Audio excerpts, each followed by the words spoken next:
ஆண்டவராய் இயேசு கிறிஸ்துவின் ஈடு இணையற்ற நாமத்தினாலே உங்கள் அனைவருக்கும் என் அன்பின் வாழ்த்துதலை நான் தெரிவித்துக் கொள்கிறேன். இன்றைக்கும் நாம் தியானிக்க போகிற வேத வசனம் ஆதியாகமத்தின் புஸ்தகம் 17ஆம் அதிகாரம் 1ஆம் வசனம். கர்த்தர் ஆபிரகாமை நோக்கி அவனுக்கு 99 வயது ஆனபோது தேவன் அவனை நோக்கி ஒரு காரியத்தை சொல்கிறார்.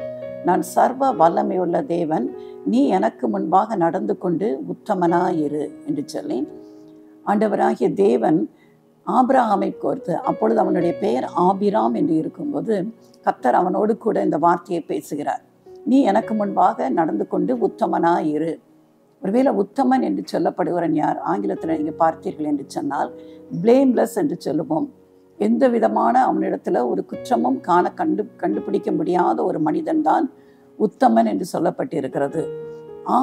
கர்த்தர் அவனிடத்துல எதிர்பார்த்த ஒரு காரியம், அவன் எப்படி இருக்க வேண்டும் என்று பிதாவாகிய தேவன் ஆபிரகாமாய் இருக்கும்போது அவனிடத்துல கேட்கிறார், நீ உத்தமனாய் நடந்து கொள் அப்படின்னு சொல்லிவிட்டு நான் உன்னோடு ஒரு உடன்படிக்கை பண்ண போகிறேன் என்று சொல்கிறார். உத்தமனாய் இரு என்று சொல்லி அவனுக்கு ஒரு கட்டளையை கொடுத்து விட்டு, இனி உன் பெயர் ஆபிராம் என்று சொல்லப்படாது, உன்னுடைய பெயர் இன்றைக்கு ஆபிரகாம் என்று சொல்லப்படும் என்று சொல்லுகிறார். ஏன் என்று சொன்னால், நீ அநேக ஜாதிகளுக்கு நீ தகப்பனாக போகிறாய், உன்னிடத்திலிருந்து அநேக ஜாதிகள் பிறக்கும், ராஜாக்களும் உன்னிடத்துல தோன்றுவார்கள் என்று சொல்லப்பட்டிருக்கிறது. கர்த்தர் ஒரு உத்தமமாய் ஒரு நடக்கிற ஒரு மனிதனுக்கு கொடுக்கிற ஒரு பெரிய ஆசீர்வாதத்தை பாருங்க. அவன் ஜாதிகளின் தகப்பன். இன்றைக்கு வரைக்கும் ஆபிரகாம் யூத மக்களுக்கும் கிறிஸ்தவர்களுக்கும் இஸ்லாமியர்களுக்கும் இன்றைக்கு அவர் தகப்பன் என்று சொல்லி முற்பிதாவில் ஒருவராய் அவர் காணப்படுகிறார். அப்பொழுதுதான் கர்த்தர் அவனுக்கு அந்த உடன்படிக்கை பண்ணி, அந்த உடன்படிக்கைக்கு அடையாளமாக விருத்த சேதனம் என்கிற அந்த அடையாளத்தையும் ஆபிரகாமுக்கும் உனக்கும் பின்வரும் சந்ததிக்கும் இந்த விருத்த சேதனம் அடையாளமாக இருக்கும் என்று சொல்லி அந்த விருத்த சேதனம் என்கிற அந்த உடன்படிக்கையையும் ஆபிரகாமோடு அவர் ஏற்படுத்துகிறார். அப்போ ஒரு தேவ மனிதன் கர்த்தருக்கு முன்பாக உத்தமமாய் நடக்கும்போது அவர் நம்மோடு உடன்படிக்கை பண்ணுகிற தேவனாய் இருக்கிறார். இன்றைக்கு நம்முடைய வாழ்க்கையை சற்று சிந்தித்து பார்ப்போம். நாம் கர்த்தரிடத்துல உண்மையும் உத்தமமாய் நடக்கும்போது, அவருக்கு முன்பாக மன உண்மை உள்ளவர்களாய் நாம் காணப்படும் போது, கர்த்தர் நம்மோடு கூட ஆபிரகாமுக்கு கொடுத்த தேவன் அதே ஆசீர்வாதத்தை நமக்கும் கொடுக்க அவர் உண்மையுள்ள தேவனாய் இருக்கிறார். நம்மோடு ஒரு உடன்படிக்கை பண்ண அவர் விருப்பம் உள்ளவராய் இருக்கிறார். அதனால அவருடைய சொந்த குமாரனாகிய இயேசு கிறிஸ்துவை நமக்காக அனுப்பி நம்மோடு அவர் நமக்கு உடன்படிக்கை பண்ணி இருக்கிறார். அதனாலதான் இந்த நாளில நம்முடைய வாழ்க்கையிலும் உத்தமமாய் நடந்து கொள்ளும் போது கர்த்தர் நம்மை ஆசீர்வதிக்கிறார். நாம ஒரு தீர்மானம் எடுப்போம், நம்முடைய வாழ்க்கையில நான் உத்தமமாய் நடப்பேன். தாவீது ஜெபம் பண்ணுகிறான், ஆண்டவரே உம்முடைய வீட்டிலே நான் உத்தமமாய் நடந்து கொள்ள வேண்டும் என்று சொல்லி சங்கீதம் அவன் பாடுகிறத நம்ம பார்க்கிறோம். அந்த உத்தம இருதயம் எனக்கு வேண்டும் என்று கேட்கிறான். நம்முடைய ஜெபமும் அப்படிப்பட்ட ஜெபமா இருக்கணும். ஆண்டவரே, ஒவ்வொரு நாளும் ஆண்டவரே நான் உத்தமமாய் நடக்கணும். ஆண்டவரே, என்னுடைய வாழ்க்கையில யாராலும் குற்றம் கண்டுபிடிக்க முடியாத ஒரு வாழ்க்கை வாழும்படியான ஒரு வாழ்க்கை எனக்கு தாங்க என்று சொல்லி அந்த உத்தமமான ஒரு வாழ்க்கை வாழவும் அவர் தான் நமக்கு உதவி செய்ய முடியும். அதனால அவரையே நோக்கி பார்ப்போம். இன்னும் வேதத்துல இன்னும் அநேக பரிசுத்தவான்களுடைய வாழ்க்கையை நம்ம பார்க்கும்போது அவர்களும் உத்தமமாய் நடந்ததினாலே அவர்கள் பெற்றுக்கொண்ட ஆசீர்வாதத்துல நம்ம வேதத்துல பார்க்கிறோம். ரெண்டாவது ஒரு மனுஷனை பார்க்க போகிறோம். யோசுவாவின் புஸ்தகத்துல 14ஆம் அதிகாரத்துல 8ஆம் வசனத்துல அவனை குறித்து சொல்லப்பட்டு இருக்கிறது. நான் கர்த்தருக்கு முன்பாக உத்தமமாய் நடந்தேன் என்று சொல்லி காலேப் என்கிற ஒரு தேவ மனிதன் சொல்கிறத பார்க்கிறோம். இஸ்ரவேல் ஜனங்கள் எகிப்துல 430 ஆண்டுகள் அடிமைத்தனத்துல இருந்தபோது தேவனாகிய கர்த்தர் அவர்களை பலத்த கரத்தோடும் அற்புத அடையாளங்களோடும் எகிப்தின் அடிமைத்தனத்திலிருந்து கானான் தேசத்திற்கு அவர்களை அழைத்து கொண்டு போகும்படியாய் அவர்களை அழைத்து கொண்டு வருகிறார். ஆனா வழியில இஸ்ரவேல் அங்கிருந்து புறப்பட்ட ஜனங்களில அநேகம் பேர், ஒருவேளை 20 வயசுக்கு உட்பட்டவர்களை தவிர மற்ற எல்லாரும் கர்த்தரை பரீட்சை பார்க்க ஆரம்பித்தார்கள். எத்தனையோ அடையாளங்களையும் அற்புதங்களையும் எகிப்து தேசத்துல தேவனாகிய கர்த்தர் செய்திருந்த போதிலும் அவர்கள் ஆண்டவரை விட்டு விலக ஆரம்பித்தார்கள். அவருடைய வாழ்க்கையில் அவிசுவாசம் வர ஆரம்பித்தது, முறுமுறுப்பு வர ஆரம்பித்தது. கர்த்தர் அவர்களை வழிநடத்தி செல்லும்படியாய் நியமித்த மோசே விரோதமாய் அவர்கள் முறுமுறுத்தார்கள், ஆரோனுக்கு விரோதமாக கலகம் பண்ணினார்கள் என்று வேதம் சொல்கிறது. அதனால ஆண்டவர் அவர்கள் மேல கோபம் கொண்டார் என்று பார்க்கிறோம். கானானுக்குள்ள பிரவேசிக்க வேண்டிய அவர்கள் அவருடைய கீழ்ப்படியாத தன்மை நிமித்தமும், அவருடைய அவிசுவாசத்தின் நிமித்தமும், அவருடைய மன கடினத்து நிமித்தமும் கர்த்தர் அவர்களை கானான் தேசத்துல கொண்டு போய் சேர்க்க கூடாமல் போய்விட்டு, அதனால கர்த்தர் சொன்னார், நீங்கள் வனாந்திரத்திலேயே நீங்கள் சாவீர்கள் என்று சொல்லி 20 வயதிற்கு மேற்பட்டவர்கள் மட்டும்தான் அந்த கானான் தேசத்துல பிரவேசிப்பார்கள் என்று சொன்னார். ஆனா அந்த கூட்டத்திலும் 2 பேரை மட்டும்தான் ஆண்டவர் கானானுக்குள்ள பிரவேசிக்க அனுமதித்தார். ஏன்னா மற்றவர்கள் எல்லாரும் கலகம் பண்ணினார்கள். அந்த 2 பேர் யாரு? ஒன்று மோசேக்கு பிறகு இஸ்ரவேல் ஜனங்களை வழி நடத்தின யோசுவா, இன்னொன்று யூதா கோத்திரத்தை சேர்ந்த அந்த காலேபு யோசுவாவும் மோசே அந்த கானான் தேசத்தை வேவு பார்க்கும்படியாக 12 நபர்களை அனுப்புகிறார். அதுல 10 பேர் துர்ச்செய்தியை பரப்பினார்கள் என்று சொல்லி நம்ம என்னாகமத்தின் புஸ்தகத்துல பார்க்கிறோம். அந்த தேசத்தை குறித்து நாங்கள் போய் பார்த்தோம். அந்த தேசம் நல்ல தேசம்தான், பாலும் தேடும் ஓடுகிற தேசம்தான். ஆனால் அங்கே இருக்கிறவங்கள பார்க்கும்போது பெரிய பெரிய கோலியாத் போன்றவர்கள் அங்கே காணப்படுகிறார்கள் என்று சொல்கிறார். அரக்கர்கள் அங்கே வாழ்ந்து கொண்டிருக்கிறாங்க. அவங்க கண்ணுக்கு முன்பாக நாங்கள்லாம் ஒரு வெட்டுக்கிளி போல இருந்தோம் என்று சொல்லி தேவனாகிய கர்த்தருடைய வல்லமை அறியாதபடியினால அவிசுவாசமான வார்த்தையை அந்த 10 பேரும் இஸ்ரவேல் ஜனங்களுக்குள்ள சொன்னதுனால இஸ்ரவேல் அதை இந்த 10 நபர்களும் சொன்னதை மட்டும்தான் நம்பிட்டு, நாங்கள் எதுக்கு இங்கே வந்தோம், நாங்கள் திரும்ப எகிப்துக்கு போனாலே நல்லமா இருக்கும் என்று சொல்லி அந்த இடத்துல அவர்கள் கலகம் பண்ண ஆரம்பித்தார்கள். அப்படிதான் கர்த்தர் அந்த காரியத்தை சொல்கிறார். கலகம் படுகிற ஒருவரும் நீங்கள் அங்கே பிரவேசிக்க முடியாது. ஆனால் யோசுவாவும் காலேபும் மட்டும்தான் என்ன சொல்லுகிறார்கள், அந்த தேசம் நல்ல தேசம், பாலும் தேடும் ஓடுகிற தேசம்தான். அங்கே இருக்கிற மக்கள் இவ்வளவு நெடியவர்களாகவும் பயங்கரமானவர்களாய் காணப்பட்டாலும் நம்முடைய கர்த்தராகிய தேவன் நம்மோடு கூட இருக்கும்போது நாம் அவர்களை எளிதாக மேற்கொள்ளலாம் என்று சொல்லி ஒரு விசுவாச வார்த்தைகளை பேசினார்கள். அதே 10 பேர்ல இவர்களும் அவர்களோடு கூட சென்றவர்களாம். ஆனால் அந்த 10 பேருடைய பார்வை எப்படி இருந்தது? வித்தியாசமாய் இருந்தது. அவருடைய பார்வை மட்டுமல்ல, இம்மட்டுமாய் அவர்களை பத்திரமாய் நடத்தி கொண்டு எத்தனை காலங்களே அவர்கள் கடந்து வந்தார்கள். ஆனால் அதெல்லாம் நடத்தி வந்த தேவனை அது வரைக்கும் அவர்கள் நம்ப முடியாமல் போனார்கள். அவருடைய கண்கள் ஆண்டவர் செய்த அற்புதங்களை கண்ட பிறகும் ஆண்டவராகிய தேவன் மேல அவருக்கு நம்பிக்கை இல்லாமல் போய்விட்டது. ஆனால் யோசுவாவும் காலேபும் சொல்கிறாங்க, கர்த்தர் நம்மோடு கூட இருக்கிற அப்படின்னாலே அவர்களை எளிதில் மேற்கொள்ளலாம். 2 பேரும் பார்த்த பார்வை ஒரே பார்வைதான். ஆனாலும் 10 பேருக்குள்ள விசுவாசம் இல்லை. அவர்களுக்கு முன்பாக நம்ம தோற்கடிக்கப்பட்டுருவோம், அந்த தேசம் நம்மளை பட்சித்து போட்டு விடும் என்று சொல்கிறார்கள்.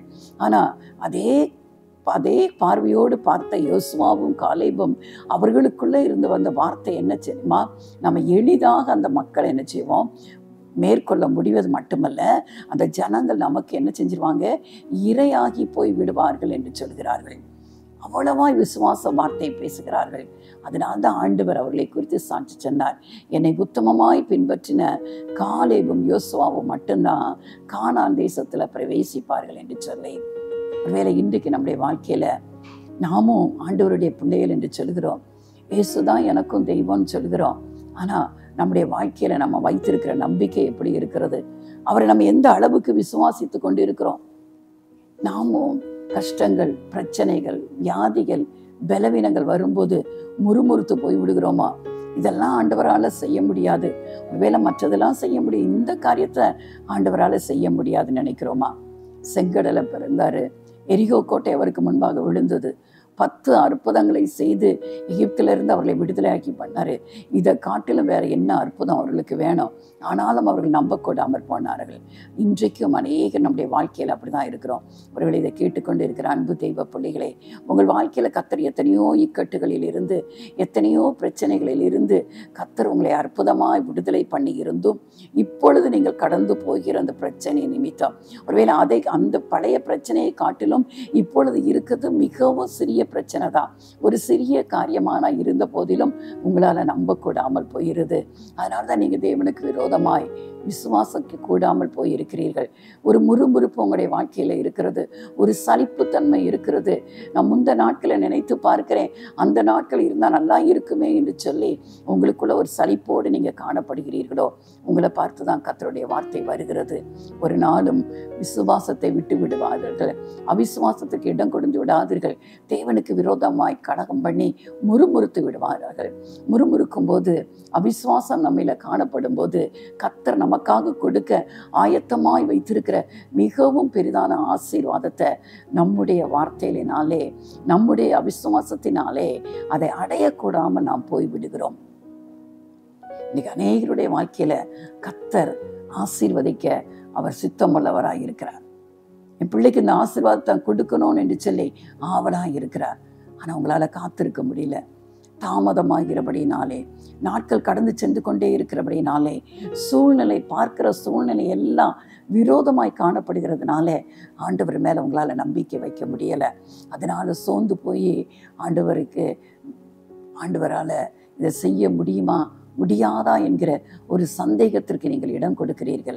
அதனால தான் அந்த ஆசீர்வாதம் உங்களிடத்துல வந்து சேரக்கூடாதபடி உங்களிடத்துல இருக்கிற அந்த அவிசுவாசம்தான் கர்த்தருக்கு முன்பாக அதை உங்களுக்கு கொடுக்கக்கூடாதபடி தடை செய்து கொண்டிருக்கிறது.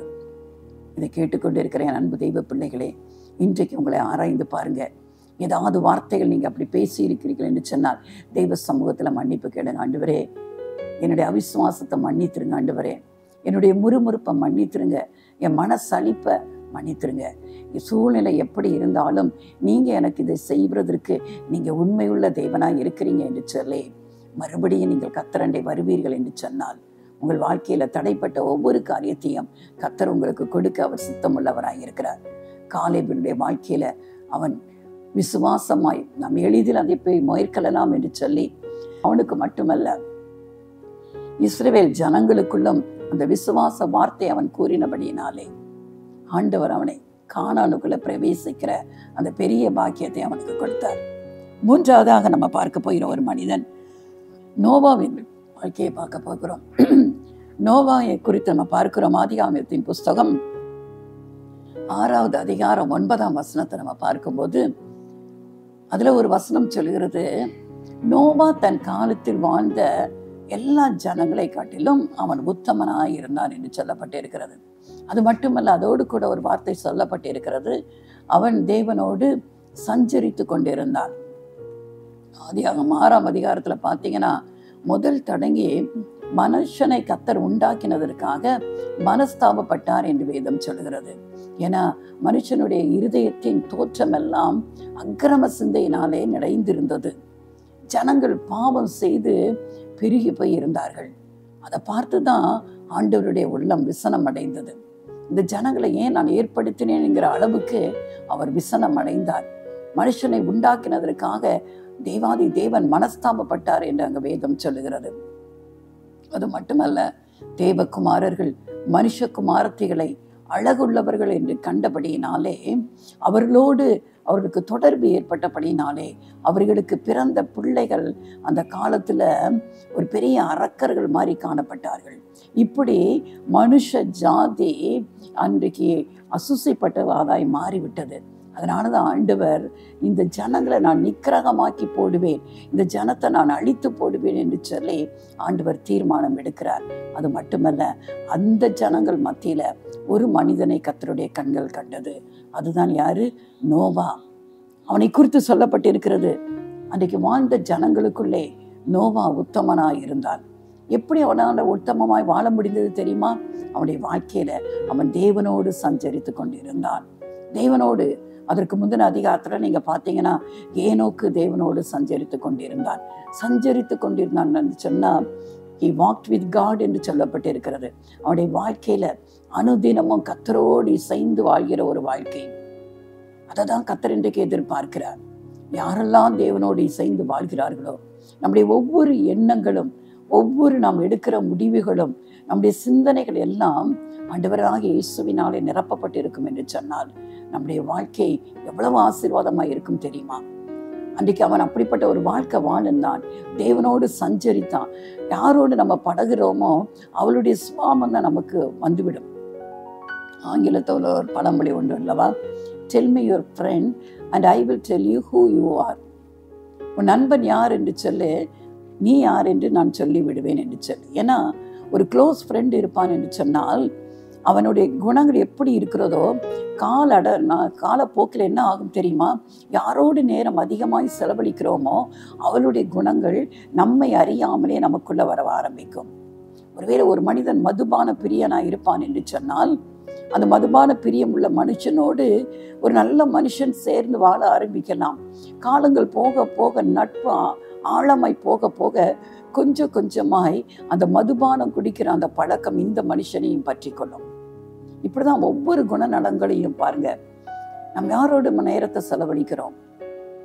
ஆனால் நோவாவை குறித்து சொல்லப்பட்டு இருக்கிறது, அவன் தேவனோடு சஞ்சரித்தான். தேவனோடு நம்ம சஞ்சரிக்க அவருடைய குணாதிசயங்கள், அவருடைய பண்புகள் நம்மை அறியாமலேயே நமக்குள்ள வர ஆரம்பிக்குது. எப்படி நம்ம தேவனோடு சஞ்சரிக்க முடியும்? ஒன்று, ஜெபிப்பதன் மூலம், ஜெபத்தில் ஆண்டவரோடு பேசுவதன் மூலம். வேதத்துக்கு நம்முடைய கையில ஆண்டவர் கொடுத்திருக்கிறார். வேத புஸ்தகம் யாரை வெளிப்படுத்துகிறது? முதல் தொடங்கி கடைசி வரை இயேசு கிறிஸ்துவை தான் வெளிப்படுத்துகிறது. இதுல எவ்வளவுக்கு எவ்வளவு நம்முடைய வாழ்க்கை அதிகமாக ஈர்க்கப்பட்டு இருக்கிறதோ, எவ்வளவுக்கு எவ்வளவு நம்முடைய வாழ்க்கையில நாம் நேரத்தை இந்த வேத புஸ்தகத்துல செலவிடுகிறோமோ அவ்வளவுக்கு அவ்வளவு நம்மை அறியாமலேயே இயேசுவின் சாயல் நம்மளில காணப்பட ஆரம்பிக்கிறது. நம்மை அறியாமலே நமக்குள்ள இருக்கிற வேண்டாத குணங்கள், மனுஷ சுவாபங்கள் எல்லாமே, ஜென்ம சுவாபங்கள் எல்லாமே நம்மை விட்டு போக ஆரம்பிக்கிறது. அவர் நம்மை அப்படியே தன் சாயலில் மாற்றி விடுகிறார். அதனாலதான் பாருங்க, நோவா மட்டும்தான், அவனும் அவன் குடும்பம் மட்டும்தான் ஆண்டவர் முழு உலகத்தையும் அழைத்து போட்டார். ஆனா நோவாவும் அவன் குடும்பம் மட்டுமாய் ஒரு பேழையை செய்ய சொன்னார். அந்த பேழைக்குள்ள அவனுடைய குடும்பத்தை மட்டும் கர்த்தர் என்ன செய்தாரு? அடைத்தார். அது கூட மற்ற ஜீவராசிகளை ஒவ்வொன்றையும் கர்த்தர் அடைத்து பெருவெள்ளம், மழைகள் பெய்ந்தது. ஆனா நோவா குடும்பம் மட்டும் அந்த பெரு வெள்ளத்தில் இருந்த மடிவில் இருந்தும் காக்கப்பட்டது. எல்லா உலகத்துல தேவன் உண்டாக்கின அத்தனை ஜீவ ஜந்துக்கள் மட்டுமல்ல, எல்லா மனுஷரும் அழிந்து போனார்கள். ஆனா நோவாவும் அவன் மனைவியும் அவன் 3 மகன்களும் அவருடைய மனைவிமார் மொத்தம் 8 பேர் மட்டும் பேழையில் இருந்து அவர்கள் உயிரோடே காக்கப்பட்டார்கள். காரணம், ஒரு மனுஷனுடைய உத்தம குணம். இன்றைக்கு இதை கேட்டுக்கொண்டிருக்கிற அன்பு தெய்வ பிள்ளைகளே, ஒருவேளை உங்க வீட்டுல குடும்ப தலைவியாய் நீங்க இருக்கலாம், குடும்ப தலைவனா நீங்க இருக்கலாம். உங்களுடைய உத்தம குணத்தின் நிமித்தம் நீங்கள் தேவனோடு சஞ்சரிக்கிற அந்த குணத்தோடு கூட நீங்க வாழ்வீர்கள் என்று சொன்னால் கர்த்தர் உங்கள் மூலம் உங்கள் முழு குடும்பத்தையும் அவர் பாதுகாக்க, வரப்போகிற அழிவில் இருந்து பாதுகாக்கிறதுக்கு அவர் உண்மையுள்ள தேவனாய் இருக்கிறார். ஒருவேளை நோவாவின் மனைவியின் குணங்கள் நமக்கு தெரியாது, நோவாவின் பிள்ளைகள் மருமக்களை குறித்து நமக்கு தெரியாது. ஆனா வேதம் யாரை சொல்லுகிறது? நோவா உத்தமனாய் இருந்தார், தேவனோடு சஞ்சரித்து கொண்டிருந்தார். இன்றைக்கு உங்க குடும்பத்தை குறித்து கவலைப்பட்டு கொண்டு இருக்கிறீர்களோ? பிள்ளைகளுடைய காரியங்கள் அவர்கள் வித்தியாசமாய் கர்த்தரை விட்டு வழிகி நடக்கிறார் என்று வேதனைப்பட்டு கொண்டிருக்கிறீர்களோ? கலங்காதீங்க.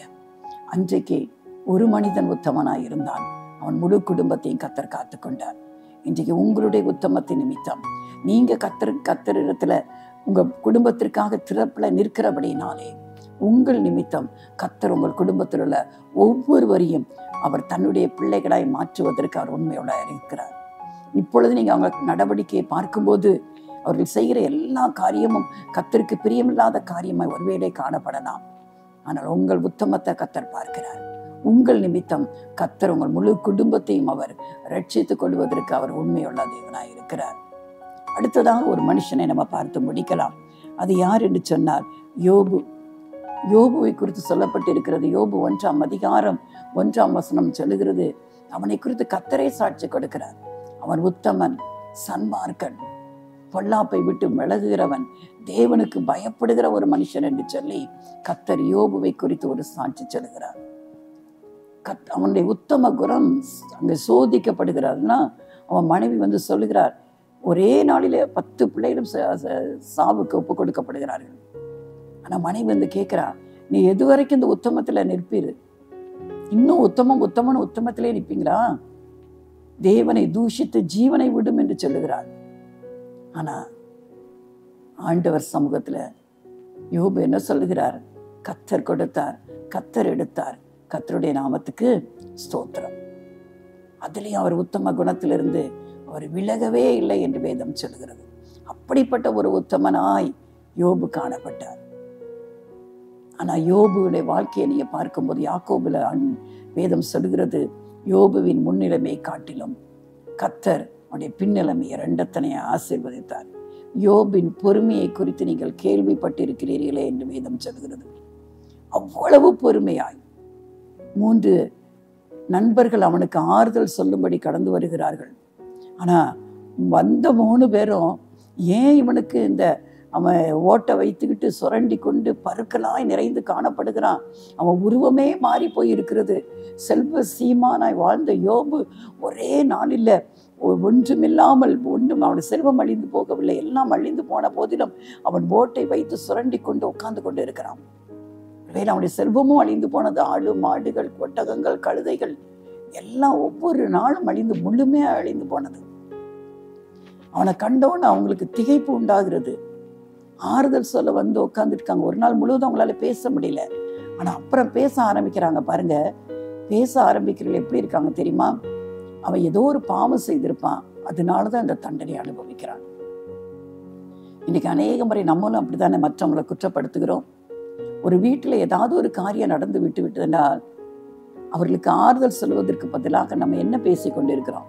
இவங்க இந்த காரியத்தை செய்தாங்க, அதனாலதான் இவங்களுக்கு இந்த தண்டனை, இவங்க இப்படி நடந்து கொண்டார்கள், இதனாலதான் இப்படி தண்டனை என்று சொல்லி எத்தனை முறை நம்மளும் அநேகருடைய வாழ்க்கையை குறித்து பேசி கொண்டிருக்கிறோம்.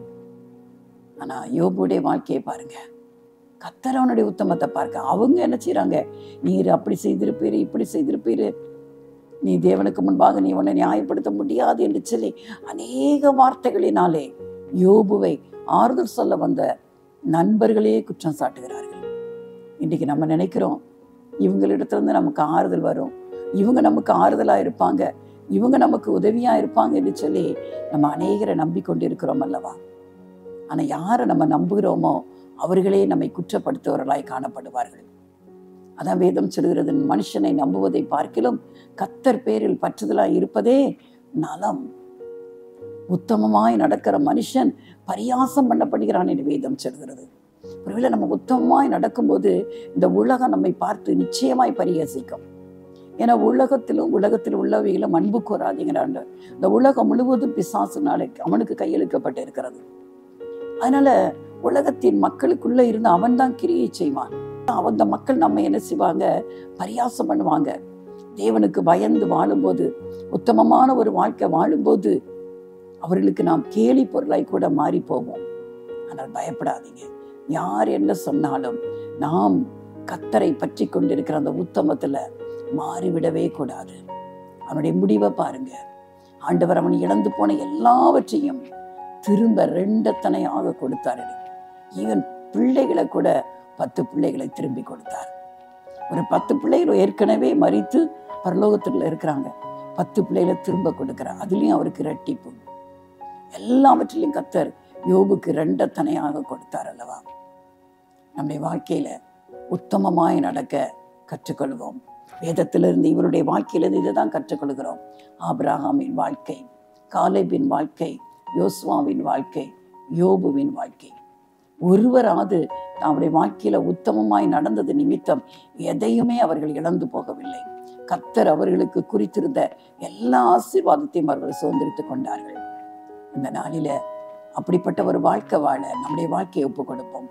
ஆபிரகாமின் சந்ததி இன்றைக்கும் ஒரு சிறிய தேசமாய், இஸ்ரவேல் என்கிற தேசமாய் இருந்தாலும் அந்த தேசத்தை மேப்ல இருந்து அழித்து விட வேண்டும் என்று சொல்லி கங்கணம் கட்டி அதை சுற்றி இருக்கிற நாடுகள் அதுக்கு விரோதமாய் இருந்தாலும் இஸ்ரவேலை காக்கிற தேவன் அவர் உறங்குவதும் இல்லை, தூங்குகிறதும் இல்லை.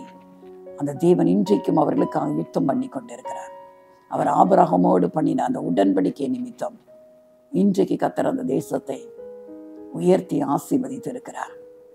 காலேப் உத்தமமாய் பின்பற்றினபடியினாலே அவனோடு புறப்பட்ட அத்தனை பேரும் விழுந்து போனார்கள். ஆனால் யோசுவாவும் காலேபும் மட்டும், அதற்கு பிறகு அந்த 20 வயதுக்கு பிறகு வந்த சந்ததிகள் மட்டும்தான் கானானை சுதந்திரித்துக் கொள்ள முடியாத கர்த்தர் உதவி செய்தார். யோபுடைய வாழ்க்கையில பார்த்தோம், உத்தமத்து நிமித்தம் இழந்து போன எல்லாவற்றையும் அவன் 2 தனையாக பெற்றுக்கொண்டான். நோவாவின் உத்தமத்து நிமித்தம் முதலாவது ஒரு உலகத்துக்கு ஒரு அழிவு வந்ததுல அந்த குடும்பம் காக்கப்பட்டது. சீக்கிரமா இந்த உலகத்துக்கும் ஒரு அழிவு நிர்ணயிக்கப்பட்டிருக்கிறது அல்லவா? எல்லா கால சூழ்நிலைகளும் அதை சொல்லிக் கொண்டு இருக்கிறது அல்லவா? ஆனா நம்ம உத்தமமாய் நடக்கும்போது நம்மை மட்டுமல்ல, நம்முடைய முழு குடும்பத்தையும் காக்குவதற்கு நோவாவின் குடும்பத்தை காத்த தேவன் இன்றைக்கு நம்ம குடும்பத்தையும் காப்பதற்கு அவர் உண்மையுள்ளவராய் இருக்கிறார். அந்த சமூகத்துல எனக்கும் அந்த உத்தம குணத்தை தாங்க என்று சொல்லி அவரை நோக்கி பார்ப்போமா? பரிசுத்தமுள்ள நல்ல தகப்பனே, உம்மை நாங்கள் உத்தமமாய் பின்பற்ற வேண்டும் என்று நீர் எதிர்பார்க்கிறேன். ஆண்டவரே, நீ எனக்கு முன்பாக நடந்து கொண்டு உத்தமனாயிரு என்று சொல்லி ஆபிரகாமை குறித்து சொன்னீங்க. ஆண்டவரே, ஆபிரகாம் அப்படி நடந்தபடியினாலே ஆண்டவரே ஜாதிகளுக்கு தகப்பனாய் மாறி போனதை பார்க்கிறோம். ஒவ்வொருடைய வாழ்க்கை, காலேபின் வாழ்க்கை, யோசுவா நோவாவின் வாழ்க்கை, யோபுவின் வாழ்க்கை, அவர்கள் உத்தமத்தில் நடந்தபடியினாலே அவர்கள் அடைந்த ஆசீர்வாதத்தை நாங்கள் சிந்தித்தோம். ஆண்டவரே, இன்றைக்கும் இதை கேட்டுக்கொண்டிருக்கிற அன்பு தெய்வ பிள்ளைகளை உங்க கரத்துல கொடுக்கிறோமாப்பா. ஒவ்வொருவருக்குள்ளும் அந்த விருப்பத்தை கொடுங்கப்பா. நானும் என் தேவனுக்கு முன்பாக உத்தமமாய் நடந்து அவர் கொடுக்கிற ஆசீர்வாதத்தை பெற்றுக்கொள்வது மட்டுமல்ல, இனி வரப்போகிற அழிவுக்கு என் முழு குடும்பமும் தப்பிக்கொள்ளும்படியாய் நான் கர்த்தருக்கு முன்பாக உத்தமமாய் நடப்பேன் என்று சொல்லி இதை கேட்கிற ஒவ்வொரு பிள்ளைகளும் தீர்மானம் எடுக்க உதவி செய்யுங்கப்பா. இந்த தீர்மானத்தை நடத்த நிலைநிறுத்த உங்களால் மட்டும்தான் முடியும். ஆண்டவரே, எங்க சொந்த பலத்தினால் அதை நிறைவேற்ற முடியாது. யாரெல்லாம் இன்றைக்கு அந்த தீர்மானம் எடுக்கிறார்களோ ஒவ்வொருவரும் அந்த தீர்மானத்துல நிலைத்திருக்கும்படியாய் என் தேவனாகிய கர்த்தர் அவர்களுக்கு நீங்க உதவி செய்யுங்க. ஆண்டவரே, ஒருவேளை துன்மார்க்கத்துல வாழ்ந்து விட்டேனே என்று சொல்லி கலங்கி கொண்டிருப்பார்கள் என்று சொன்னால் இன்றைக்கு கர்த்தர் அவர்களை சந்திங்க. ஆண்டவரே, இந்த இரத்தத்தினாலே அவர்களை கழுவுங்க. யாரெல்லாம் உணர்த்தப்படுகிறார்களோ இயேசு கிறிஸ்துவின் இரத்தத்தினாலே கழுவப்பட்டு ஒரு புது அனுபவத்திற்குள்ள கடந்து வரட்டும். அது நிமித்தம் வந்த எல்லா தொல்லைகள், பிரச்சனைகள் இயேசுவின் நாமத்தினாலே விலகி போகட்டும். ஆண்டவரே, ஆண்டவரை கேட்டுக்கொண்டிருக்கிற ஒவ்வொருடைய கண்ணீரும் துடைக்கப்படட்டும். ஆண்டவரே, இது நிமித்தம் அவர்களுக்குள்ள சந்தோஷமும் சமாதானமும் உண்டாகட்டும். ஒவ்வொரு குடும்பங்களும் இயேசு கிறிஸ்துவுக்குள்ள ஆசீர்வதிக்கப்படுவதாக. கல்வாரியின் அன்பினாலே அவர்களை நிரப்பிங்க. ஆண்டவரே, அந்த அன்பை அவர்கள் ருசித்து வாழ உதவி செய்யுங்க. முற்றிலும் ஆயுடைய கரத்துல ஒப்பு கொடுக்கிறேன் அப்பா. ஒவ்வொருவரையும் ஆசீர்வதிங்க, வழி நடத்துங்க. இயேசு கிறிஸ்துவின் நல்ல நாமத்தில் பிதாவே, ஆமென்.